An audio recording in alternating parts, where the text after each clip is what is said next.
Hi, I'm Bob Ethington. And I'm Nick Nicholas. And this is From Akron and Beyond.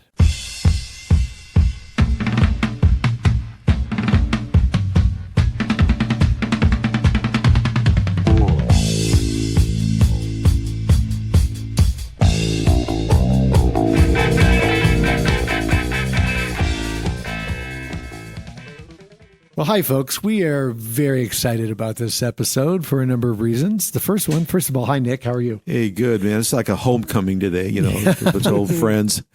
Indeed it is. And this is also our 50th episode. What?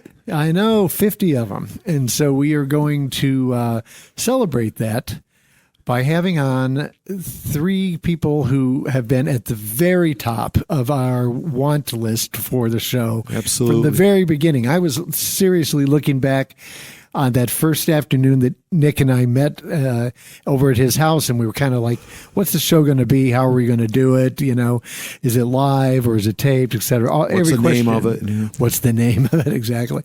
Do we really want to do it? All these other major questions. But, and then we started writing down people that we wanted to have on the show, and these guys were right at the very top. Right at the top 10, man. To have them here for our 50th episode is especially special. That sounds, I don't know, a little dumb. Anyway, our guests are Susan Schmidt-Horning, Deborah Smith-Cahan, and Richard Roberts. You know them as the band Chai Pig. And Debbie and Sue were in the band before that called Poor Girls. And there is a huge, interesting, fascinating story behind both of these bands. And so we want to do some deep dives into this and really kind of put out there for the record sort of a time capsule of what these people achieved here and their legacy. Really looking forward to it. Yeah, absolutely, man. So I thought we'd begin just sort of like from now, kind of go back in time. So Sue, you are a history professor now? Yes. And where? At St. John's University in Queens, New York. Oh, okay. And how long have you been doing that? Oh, 17 years. Really? At that Yes. same place? Yeah, Right. I got there in 2007. Okay. And your specialty, is there one? I'm a historian of technology and popular culture, but I started the job there as a contract historian to teach the global history since 1500, which is the core course everybody has to take. So, the process of higher education is often reinventing yourself as you go along, depending on what your gig is. Sure. Right? So I teach a lot of different things. I teach graduate courses, undergraduate, and technology and material culture and, whatever's needed. So. Okay, great. And then Rich Roberts. What do you do? Besides drum. What do I do, Bob? Well, I'm still playing. Mm-hmm. The band that was the Hi-Fis in the 1980s Yes. reconstituted a number of years ago with 5 members, and that band was playing locally until we lost 2 members just recently in October. Yeah, that was so sad. Yeah, Denny Coyle and the singer-songwriter Chuck Keith. Right. So I've been playing on and off ever since Chai Pig. Mostly on in that group, the Hi-Fis and other bands in town. Yeah. Still playing, still writing music, and I spent 25 years after a number of the kind of jobs that we have when we're young. Sure. I landed as the education director for the Unitarian Church here in Akron, and had a great 25 years doing that. Yeah. So. Okay. And this is a unsolicited comment, but I just want to go on record as saying that Rich Roberts is one of the best drummers in Akron by far. Here. Yeah, and, for sure. I've seen him play many, many times, and you always blow me away, man. So I'm glad you're still playing. Thank you. And that brings us to Debbie. And Debbie, you're an attorney. Am I correct? I am. I'm an attorney in private practice. I'm trying to think of how long I've been doing that. 1995 or 96, I think it was. Wow. Okay. I had a stint with the Summit County Court of Common Pleas. I was the I was a magistrate. I was dedicated to doing mediation in the domestic relations division, Okay. which was wonderful. Not an easy job, though. Not an easy job, but a wonderful job because all day long I just helped people make their peace. Who wouldn't want to do that? And then I left the court, I think it was 2015, and went back to private practice. Yeah. And I continue to play my bass every day. Oh, good for you. I continue to look at my guitar every day. Sometimes I play it.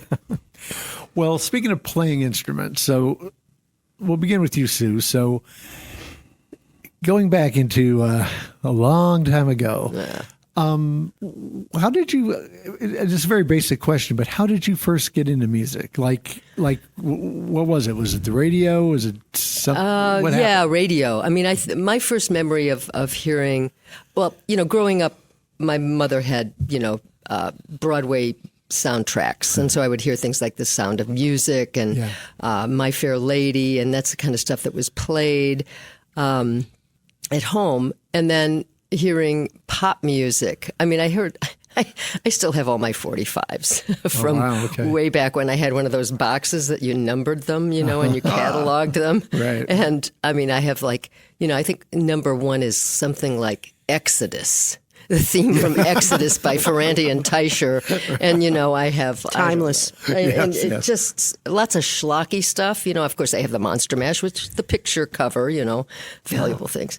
But the first time I heard rock and roll that really hit me was a babysitter played Finger Poppin' Time by Hank Ballard and the Midnighters. And that was the first time I heard something and it was like, wow. That just... kind of spoke to me. But, I didn't get into listening to lots of rhythm and blues or anything like that. It was like WHLO. That's what I listened to locally, right? But then when I guess I was probably about 12 and I wanted to learn to play guitar. It was like folk music, so Mom took me to Frankie Reynolds and we rented a guitar and I got lessons. And so Frankie Reynolds was a music store? Yeah. Oh, yeah. You don't know Fairlawn about this. Plaza Frankie one. Reynolds was downtown on Exchange. It was a music store. He was a musician, who played in big bands and stuff. And then he, of course, retires and opens a music store. Yeah. So they had, instruments and, lessons. They would give lessons. So I took guitar lessons. And then, at some point, I heard the Beach Boys, and I wanted an electric guitar. I wanted to hear that sound. I wanted to be able to make that sound. Yeah. And that's, this is kind of, I'm not sure exactly when that happened, but when I met Debbie and Pam Johnson, who was also in the Poor Girls. And Debbie, you moved to Akron in February of 1964. That's right. And that's when we first met you. And it must have been like that summer that we started playing. I don't know. Do you remember when you first started playing? When we were taking lessons from Joe Cirillo, who was in the Chambermen. Right. And Joe Cirillo, we would walk down to his house, which is it's still there, It's like part of the Park Service on Revere and San Juan Parkway. Yeah. And I just remember being in his living room and we were taking lessons and he says, why don't you girls start a band? And I just thought, why don't we? And I think, Deb, you said you thought it was kind of a crazy idea. Well, I thought, what? Yeah. You mean play guitars? And then it took another half a minute, and I said, yeah, sure. Yeah. Because we were playing guitar anyhow for obviously some reason. Yeah, right. But the idea Soon that after. girls, to start a band as girls, it was not something that, was common. I mean, far from it. Not then. We'll Yeah. get into that a little But we bit. didn't see any reason not to, right? And Deb sent we decided there's this girl that plays in the marching band at Litchfield, and Deb sent her a note in study hall. And what did it say? Something like, want to come and be in a band with us or something like that? Do you remember what it said? Maybe Mary Esta, but went by Esta Kerr. Right.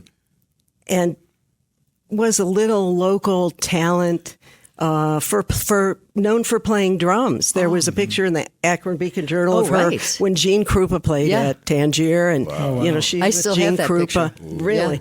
And so She's she sitting had at some his drum set. talent.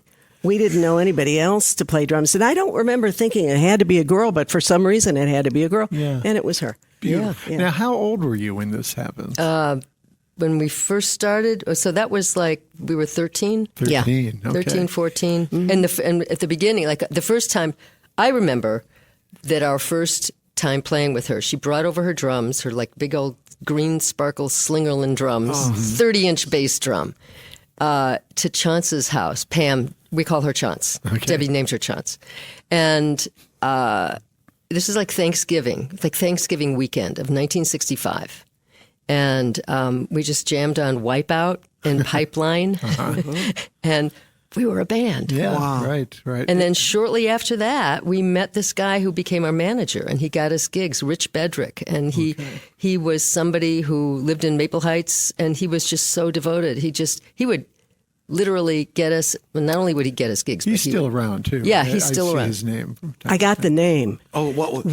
Kozla. Denny Denny Kozlow. and Eddie Kozlow, Yeah. who were local promoters in Cleveland, and they booked the teen clubs, the armories, Painesville Armory, Right. maybe Mentor, had one, Chesterland. Chesterland Armory, and bands would play there. And you mentioned the Hullabaloos. And the Hullabaloos. Yeah. Did you guys play the one place that I always heard of but never was at, called the Barn? Somewhere? No, I don't think no. so. Where was that? Out in It was Copley? in Bath or Copley. Yeah, Copley out there. No. So we have several musicians on here that played in that place. Yeah. but I that was where Yeah, the Brambles The played. Brambles, for sure. Yeah. Right. So, Sue, just to back up for a second, real quick. So, are you from Akron originally? Yeah. Okay. And Rich, you? Born and bred, All right. West Akron. But Yep. Debbie, you moved here. I moved here from 9 Mile in Greenfield, not far from where you lived Right, in Livonia, yeah, Oak yeah. Park, Michigan. That's right. And that was February of 1964. Yeah. And it was dark and different. Yeah. Deb was not happy to be here initially, but yeah, that's I know hard. we're gonna- I can't imagine what that would be like moving when you're, a teen and you've sort of set whatever. Well, your that's a whole life, other but story. it I moved happens. all the time when I was a kid. Yeah, as did I. True. Yeah. I know we're going to talk about this a little more detail, but when I was doing a bit of research about a certain date I was trying to find, because I saw you guys when you were the Poor Girls, you opened for Steppenwolf. Yeah. And the James Gang were on that bill at the Civic Theater. But that was November 2nd of 1968. Right. You were in high school. Right. Right. Oh, yeah. Just barely and in high we school. opened for Cream that previous May. And months I have before. actually, Steve McKee, Yeah. he gave me a recording of us when we opened for Steppenwolf. It's like us and then the James Gang, and it's terrible sound. But then I found amongst my tapes that I actually have a reel-to-reel copy of that recording. But you And knocked him. Terry Walker, who's deceased, who was in the Bizarros Yes. with me. We went. We were high school kids. We just went there. I think just got my driver's license, And you knocked us out. You were so good. Oh, thank so you. I'm not kind. just saying that. Yeah, Steve told me, he said, when I saw you guys, I was like, it was the first concert I'd ever been to, and I'm sitting like in the front row with this friend of mine, and I was just like, my jaw dropped. There's these women up there doing this thing, and my friend kept trying to talk to me, and I didn't hear him because I was just looking at you guys. It was wasn't really just cool. your music, of course, was wonderful, but your look. I mean, this hair, I know you must have had 50 pounds of hair. I think I had done this thing where I made my hair I got like a permanent that made my hair huge. It was just huge. It was very strange.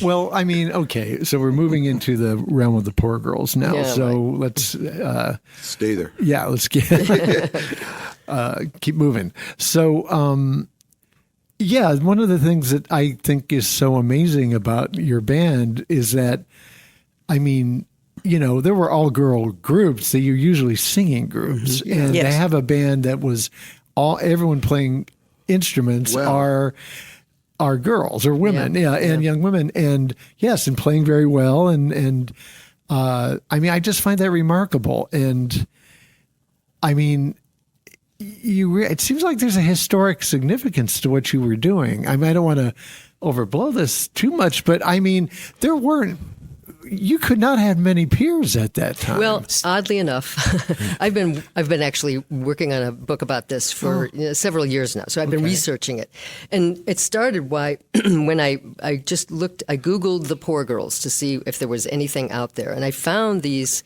YouTube slide presentations of all-girl bands, and there were a bunch of them, and we were among them. There was a picture of us in there with the houndstooth suits. So I wrote to this I thought you were guy. going to say there were 7 other bands called the Poor Girls. No. But we, actually, we didn't appear in. I mean, our name didn't appear in that. But I found like all girl. And who remembers the rabbit hole you go down? Especially as many years ago as when I first started doing this. But it turns out that there were many all-girl bands at the same time. We didn't know of them because there was no real rock press when we started. 1965, what did you have? Hit Parade or maybe? And it was like pop music, and the Beatles, of course, and Dave Clark 5 and all of the British bands, and but there was no interest in sort of DIY and local bands, except maybe locally. But the only other band I knew of at the time, and I think I read about this in I Magazine, was this group called Goldie and the Gingerbreads from New York, which was Genya Ravan. Oh, really? She started this book. She actually has a great memoir that is hilarious. Pinwheel Drive was her name? Well, that comes later. But she was working in a vocal group with Richard Perry, and then she ends up deciding to form this all-girl band, and it had a number of personnel changes. But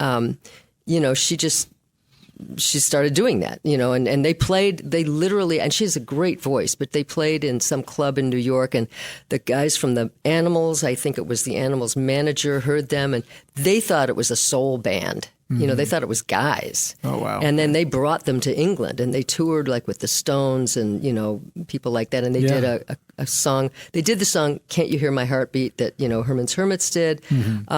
But what's funny is that it's kind of watered down, their version of it, and I really believe that the producers just wanted them to be more like girls. When their other songs that they had recorded, in New York, I guess, were just really good. Really powerful. Anyway, long story short, there are a bunch of them. I've interviewed bands that were from Finland and Sweden. A band called the Kemots and the Queen, and then they had the name the Queens.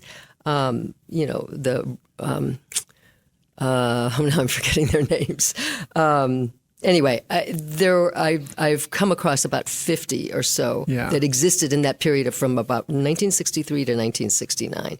The only one that ever got famous was Fanny. Right. They were signed to Reprise, and they stayed together for a while. And they've there's now like a documentary about them. And they had a really interesting career. But I think you're underselling yourself. Because well, I think there may be 50 bands worldwide. No one's heard of any of these bands. It was unusual. And even the Poor Girls have kind of been overlooked, I think. And yet the more you hear and more you learn about you guys, the more fascinating it is, who you opened for and the kind of material you did. Which brings me back to Debbie, because we kind of left off with you moving here unhappily in 1964. Yes. Unwillingly. But do you remember getting into music originally? Well, I grew up in Detroit, and it was all music. I had an older sister, so I heard everything that was around. And our mother was a singer. Really? Yeah.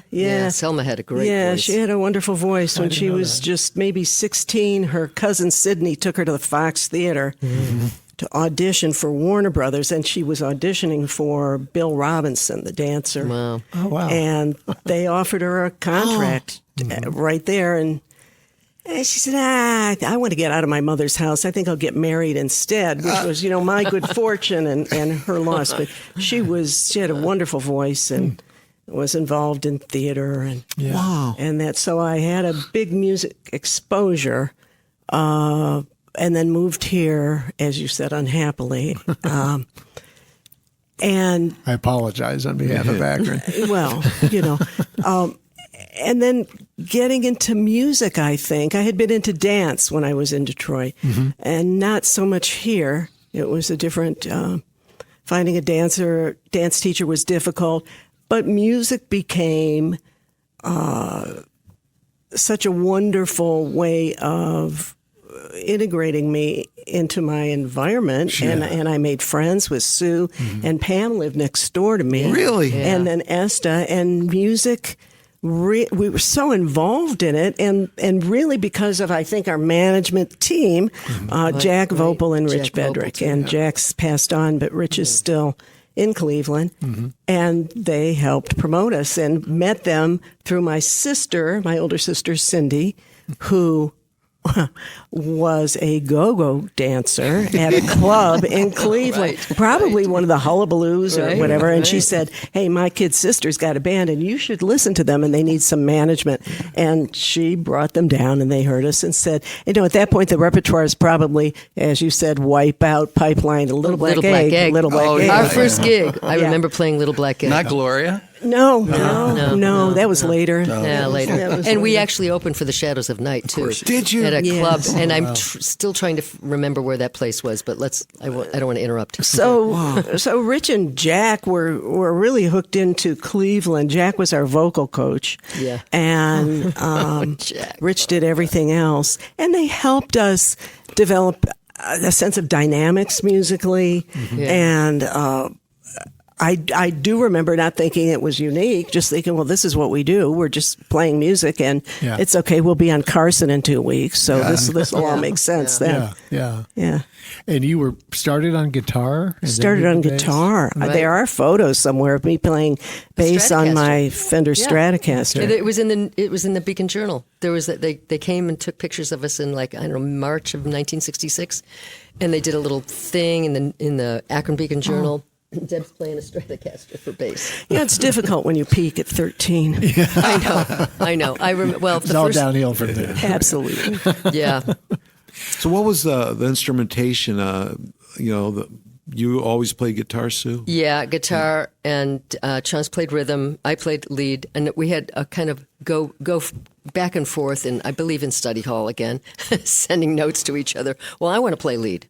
Well, I guess I'll play bass, or something like that. There was kind of like, sort of a... And let's hear the names of the other two. Oh, Esta Kerr was the drummer, and Pam Johnson, rhythm guitar. And when we played the Nicked Up Huey's event, the second bass player was Pam Johnson's daughter, That Abby was so Quick. cool. Oh, wow. What a nice, great meeting her. It was fabulous. Are you still in touch with those two? Yeah. Well, Esta passed away. Is she okay? Yeah. Years ago. When was that, Deb? I don't know. I have her obit, but she was young. I got to work with her stepsister years ago. Stepsister. Esther. Yeah.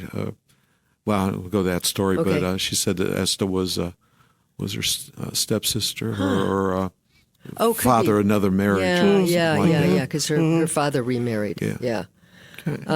So that was it. We were, 3 guitars, 2 guitars, bass, and drums. Okay. And Pam played flute as well. Oh, okay. Because that she'd already, that was something she'd learned. Yeah. She'd been playing that. Yeah. So, do you remember your first gig? Oh yes. Yeah. I think it was. Well, the first gig was that for my parents' Christmas church group. At Ballin's Family Restaurant. Yeah, sure. And we played, we wore granny Black dresses. Mm-hmm. That's what our first outfit was, granny dresses. And we played Little You're Black like Egg. 13 at this time? a few times we played were Little 14. Black Egg. Chance because, was still, they wanted to hear it again. of course. Chance was actually still 13 when we first played, because she's like December 30th is her birthday. Yeah. And so we have maybe 3 or 4 songs. They gave us $5. I don't even remember 3 or 4 songs. I just remember Little Black Egg and having to play it again. Played it for 8 That times. could be. Exactly. It could be. Yeah. But we certainly knew Wipeout and Walk, Don't Run. We knew those. And I know we played Pipeline because I really struggled to do my... Anyway, that was the first gig. But the first... And so I would say that's our first professional gig because we got paid. Yeah, sure. $5. Yeah.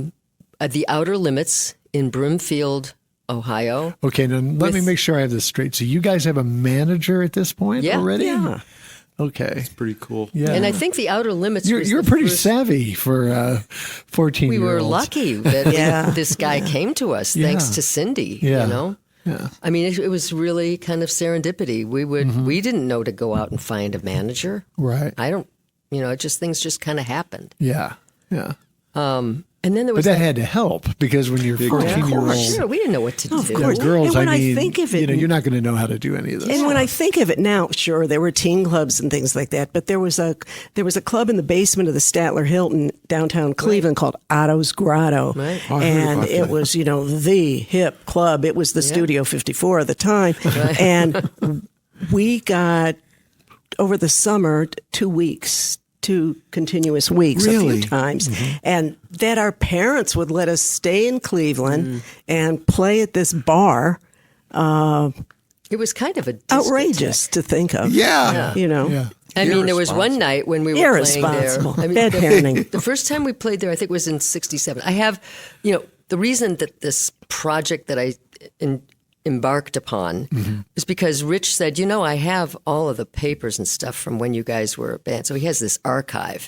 And, he brought it down to Akron. I was scanning everything. And so I have all this stuff, including the date book, which has all of our gigs listed. Oh, wow. Okay. And the first time we played at Otto's, I think it was in '67. It was like August or something of '67. Okay. And then we did it again in '68. I'm not sure, but there were like 3 different times when we played at Otto's for extended periods. We could stay at the Statler. One time when we were at Otto's, the Who came in and were in the audience listening to us. Wow. Yeah, that was terrific. John Entwistle Be a was little, there, and yeah, he was intimidating. Maybe. he was very drunk. That's all I can say. Yeah. Anyway, This it was, is amazing yeah. to me. So you're actually like in residence at these places. Yeah, Yeah. yeah. Someone's, it might have been Esta's parents, didn't like us staying there unaccompanied. they wouldn't let her stay there. Pardon me? They wouldn't let her stay there. They wouldn't let her stay. So maybe they had to drive Rich her. had but- to go and get her, that bring her back sounds to right. Cleveland, then Yeah. take her home every night, and then Yeah. come back to Maple Heights. And then I think the next day he got up and did roofing. He had a gig. yeah, he had right. he didn't make money with the poor girls, Right. Right. Yeah, he was a saint. Wow. Yeah. So I was going to ask. I mean, was there chaperones or anything? Or was Well, that, no, they trusted him. There was this big meeting with so he our was parents. the chaperone. I He guess. was it, I guess. And I think this was around the time maybe of our first that extended stay at the Statler. Our parents met at Pam Johnson's house. My parents were there. Debbie's parents were there. Esta's parents were there, and he was just kind of unmovable. Yeah. They and Rich was there, so it was kind of like a meeting of we want to know that our girls are in good hands, and they could tell that he was a good guy, and he really was. Yeah. So they trusted. Yeah. Wow. And I guess that means they trusted us too. Right? Yeah. Yeah. So it's remarkable for a number of reasons. Different times. Yeah, exactly. Well, they Yeah. saw how serious we were, and we practiced a lot.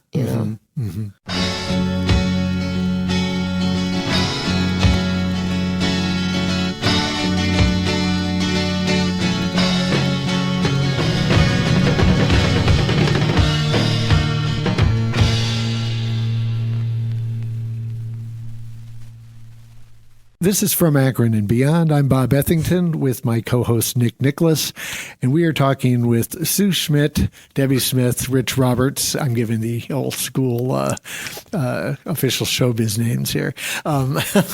Who are the band? We're the band Chai Pig, and Debbie and Sue were in the band The Poor Girls back in the, can I say, mid to late 60s would be fair? Yeah, we Yes. started in '65. Okay. And Broke how up long in were you together 69. then? Till 69, Till- 1969. So about 4 years, five, Yeah. 4.5. Yeah. Okay. So yes, whenever talking about the Poor Girls, these certain famous gigs come up. So Nick has mentioned you guys opening for Steppenwolf and James E. Gang being on the bill, and then you opened for Cream Yes. as well, right? Now, are these all at Akron Civic? Is Yeah, that where these those are? are both at the Civic. But before we did those, the first, I think, as far as I can remember, and this is not in the date book of Rich's, because maybe he didn't start that right away. But the first gig that we did in a small club was this place in Brimfield, Ohio, the Outer Limits. Okay. And it was the Measles playing with Joe Walsh. Yeah. And, Right, okay. we walked in with our little VibroChamp amps, and he said, "Oh, you girls use our equipment, And so we played, and I don't remember what we played, but that to me was the first gig that we had like in a club. Maybe. And I Maybe remember so. them saying, wow, you girls, in 6 months, you're going to be really good. And I was like, 6 months? What? Carson's Please. calling. Right? You're so impatient. Right. But yeah, that was something, Was Joe Walsh in the James Gang when Yes. you played with? Yeah. them He then? was. Okay. I mean, he became. He like Debbie and I both applied to go to Berklee College of Music, and he wrote our letters of recommendation. Really? You had to have a professional musician write a letter Yes, for he you. did. Yeah, that's very cool. Yeah. Okay. He's a great guy. And then you guys opened for Led Zeppelin as well, am I correct? No, but Debbie Different. played with them. But Debbie played. Okay, so let's Yes, get she did. Tell it, Deb. So there's some. I was going to say there's some legendary stories, and this is one. And I want to just, as a background to this, Debbie and I've played together in bands in half Cleveland with Harvey and Chris Butler, and somehow they came up. I mean, I had never heard this story before. Oh, this I'd known is great. Debbie for years. None of us have. And, I mean, if I had this story, I mean, if you met me 5 minutes later, you would have heard this story. So I just think it's so tell typical us. of Debbie that she just doesn't bring it up. But I'm bringing it up. So tell us. Okay, I'm learning something. I thought the Poor Girls were part of this. So how did this? No. Okay. Well, I was a huge fan at the time, and I think I could probably sing every solo of Jimmy Page's on the first 2 albums. Just a big fan. They were so different and Yeah. loud. Oh yeah. Yeah. And I just loved the music. And I was at a show in Cleveland. Now that might have been, I think that was Public Hall. Yeah. And I was in the audience, and their bass player, John Paul Jones's father, had passed away. Okay. So they started the show early instead of a normal 8 o'clock start, maybe 6 o'clock. Which is very rare. Yeah. For those days. Yes. And I remember the idea was that they would play an electric set and then they would do what years later became known as Unplugged. Well, nobody's there to hear an acoustic Led Zeppelin set. Okay. right. As unique as it would be. Right. And I was in the audience and there was a man named Roger Abramson. He worked for Belkin Brothers and he was one of their agents and I knew him and he said, "Come on, you're going to sit in." I said, "What?" I mean, I'm in maybe a T-shirt, jeans. I'm just there to watch the show. Yeah. I said, "What?" He says, "No, I told him all about you, and you're going to sit in." He and knew you from the Poor Girls.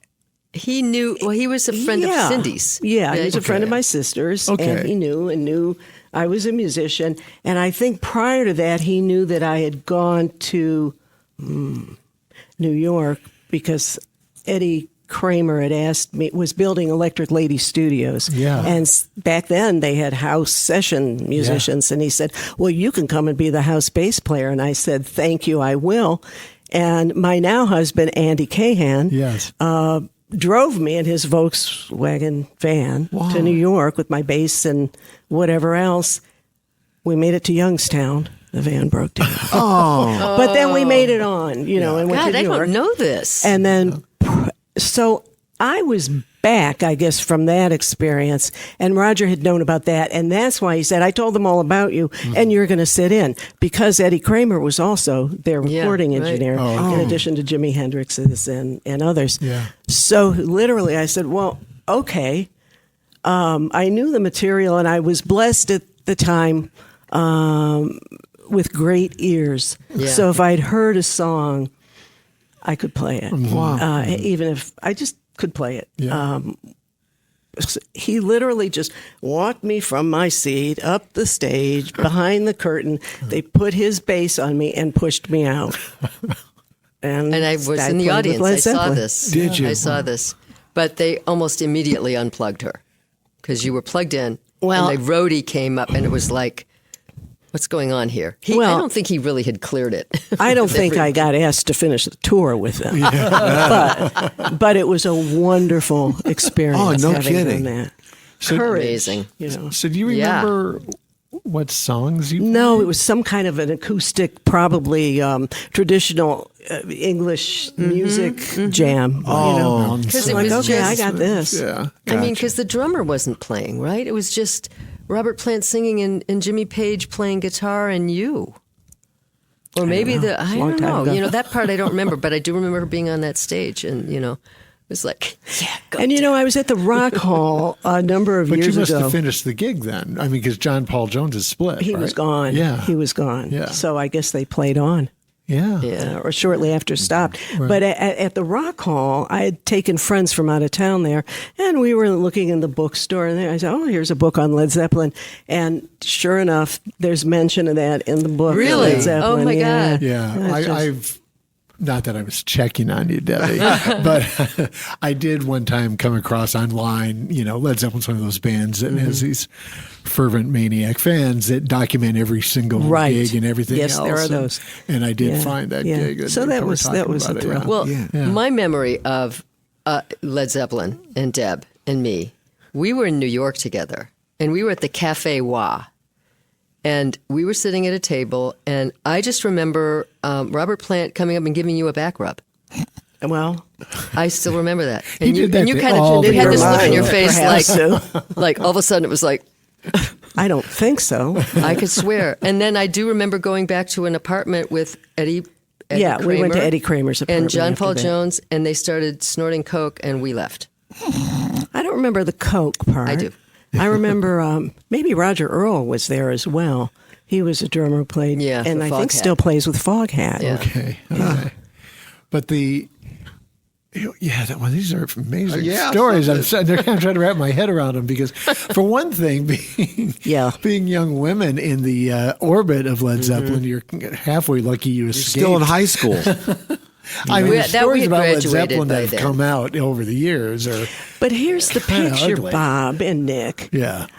I didn't think there was anything unusual about being in that scene Yeah. Sure. Yeah. because I just thought I'm a musician. I Yeah. play bass, Right. and what key is the song in? Right. Really, it was Yeah. just that matter of fact. Yeah. It wasn't, the whole kind of star system that became, yes, Led Zeppelin were really big. It was like really something. Yeah. But it's not like it is today. It's not like, obviously, the security wasn't as Oh, yeah. tight, Right, right. And I mean, we didn't we like do, what do you call it? When Belkin would put on shows, we worked for them. I remember working Oh, for like them, being an usher or seating- something. being ushers. It was really loose. Wow. It wasn't- Even the gigs with opening for Cream and opening for Steppenwolf, those were locally produced shows. So it was local bands opened Right. for them, and that was very typical of the '60s. Right. It was before it became really Yeah, yeah. big Corporate. rock corporate business.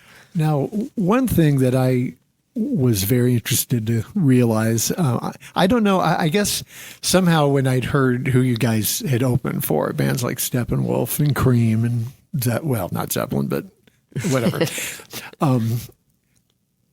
I guess I was always under the impression that you played sort of heavy hard rock, maybe with a little blues-ish Yeah. kind of music. And then I heard the demo that Sue sent me, and it's a Tim Buckley song, Right. Yeah. Pleasant Right. Street. That was the last thing I was I know. expecting to hear. You guys do a really nice version of it.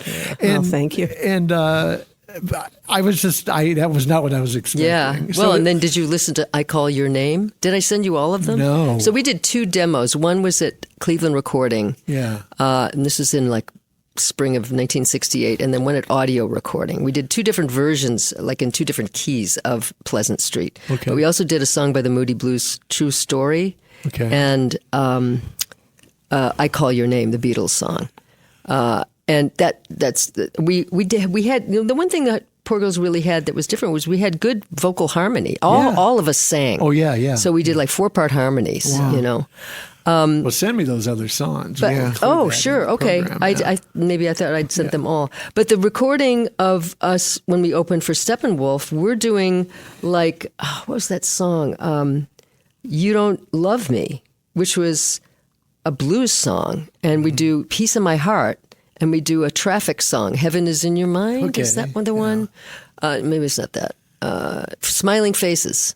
So we did this. We had a real eclectic kind of repertoire. Yeah. Of the stuff that we were just interested in. Now, did you write your own music at all? No. No, We so didn't. just all covers. Okay. Yeah. Okay. But with your own unique spin on it, just Yeah. by the nature of your talents and that you were all women. So, Right. Yeah.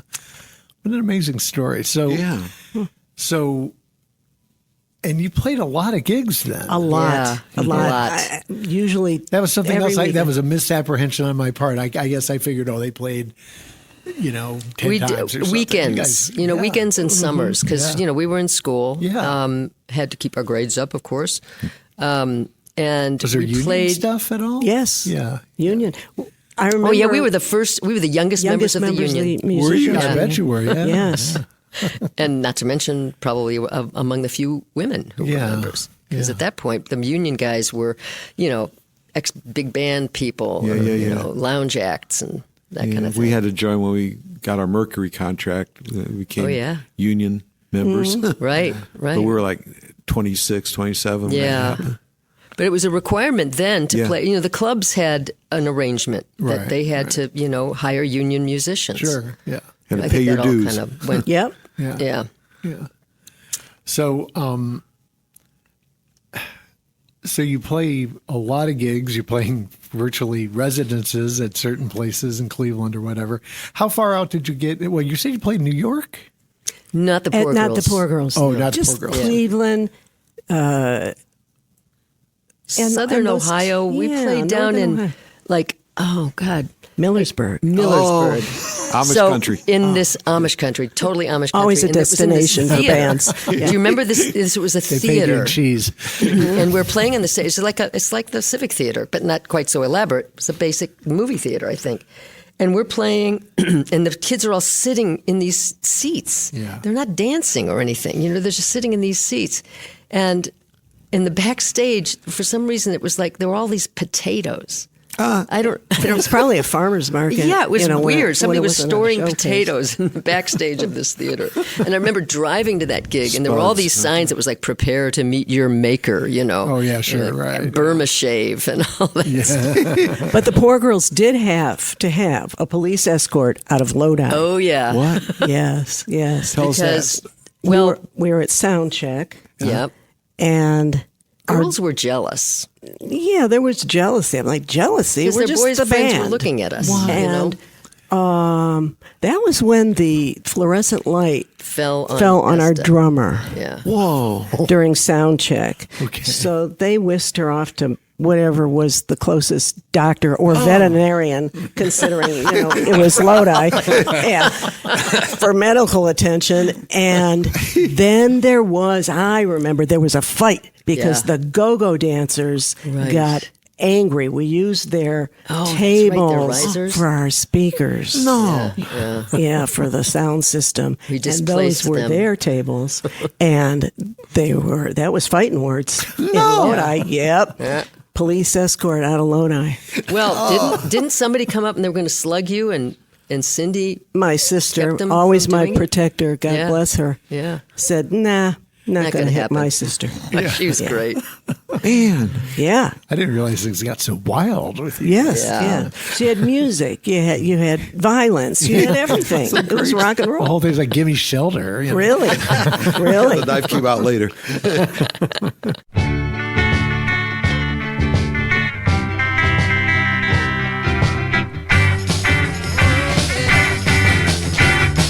Telling me, baby. Whoa, yeah. This is from Akron and beyond.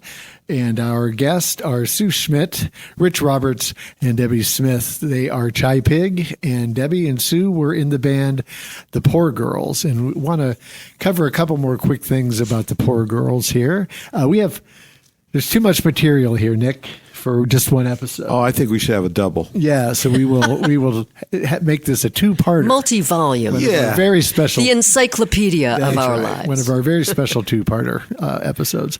So, okay, I hate to ask the sad questions, but what led to the end of The Poor Girls? What happened?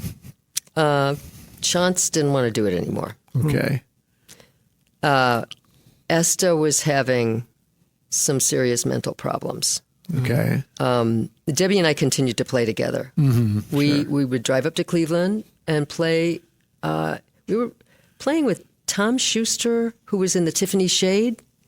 Don't you remember in like Deep Oh, Ooze? yeah. Yeah. As drummer? That's right. Yeah, drummer. yeah, Yeah. We were just jamming with different people. I mean, I don't remember all of them, but it seems like we were doing different things. And this would be late 1969? Summer of '69. Summer of 69. Yeah. Okay.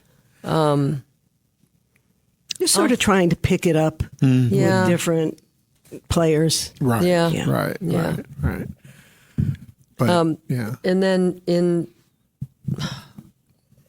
that's a whole period from '69 to '71. In January of '71, I went to Berkeley in Boston. I moved to Boston, and Debbie and I just stayed in touch, and kept talking about playing. I didn't want to get a degree and teach. You're going to Berkeley School of Music? Yeah, Did you in by Boston. chance know Becky Keene, Meg Keene? Yeah, I know Becky. Sure, we went to high She went to high school. Yeah, I know. We're all like really good friends, Yeah. all of us. And Yeah. she wrote that song, Right, the Hymn to Chris- Her, Yes. Right, that Chris Chrissy Hine covered. recorded. But I remember she actually went to Berkeley for more than a couple years. Did she? Well, I didn't know her when I was that's there. That's why I asked. I yeah. thought you might have known. But you were from school and not from there. Yeah, right, right.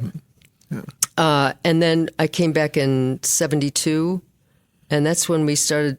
We were playing in lounge bands. That we had the City Slickers was one. Did a variety of gigs, and then we started playing with Peter Lochner Yeah. in Oh, I Cinderella's saw you Revenge.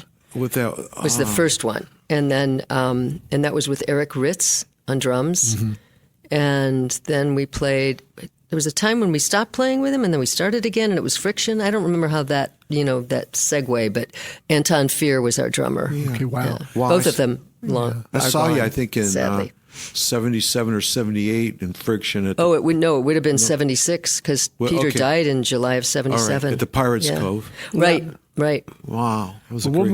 move into that territory with our part two. Okay, that'll be a nice segue. Okay.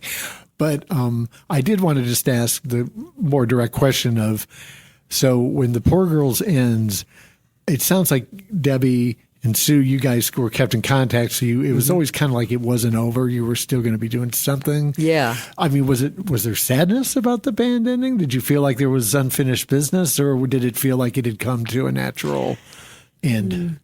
It came to its end. Yeah. Probably if Pam had stayed, maybe. But Esta, as Sue mentioned, was having mental difficulties. Right, Yeah. right. So it would have been the three of us, perhaps, with another drummer. But it just ended. Yeah. But I don't remember it ending like and feeling, well, we got to get that together again. I just remembered continuing playing. And I had gone to New York for a while and come back, and I continued to play in lot of different bands. Wow. Okay. Yeah. Okay. And we actually did play with Esta a few times. I've got one of those tapes is us with Esta. Maybe. But it was not for a Yeah. long duration. Yeah, no, didn't last long. And I think it did seem like okay, this is time. It's we're done. Right. As the Poor Girls, I remember, and I think we all did we went through stylistic changes. Our tastes in music evolved, as it did for everybody during the '60s, right? Sure, yeah. When we started, we were doing. First the surf music stuff, but then it was Motown and it was R&B stuff. We did Eddie Floyd, Knock on Wood. I mean, we have recreated our list between Debbie and Chance and I and Rich actually through email. We came up with the list of songs that we did, and it was a lot of different stuff. And then later in the '60s we got into more. I wouldn't say psychedelic, but Different. Traffic and Right. some later stuff. Right. So, Right. So, okay, well, this has been From Akron and Beyond. I'm Bob Ethington with my co-host Nick Nicholas, and we've been talking with Chai Pig and talking about their earlier days as the band The Poor Girls. And so we need more time. So there will be a part 2 to this one. So stay tuned for that.